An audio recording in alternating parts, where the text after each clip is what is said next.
Kidneywood is putting on a nice bloom, as well as producing one heck of a nice scent.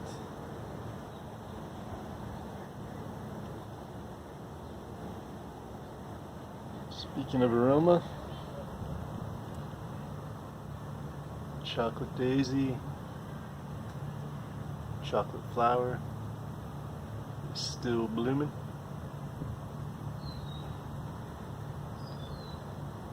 And the Lindheimer Senna has exploded. Definitely knows the difference between irrigation and good old rainwater.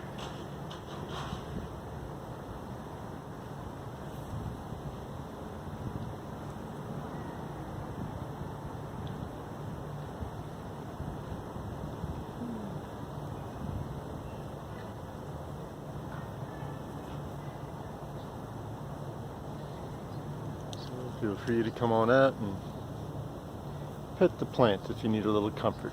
It's nice and fuzzy, like puppy dog ears.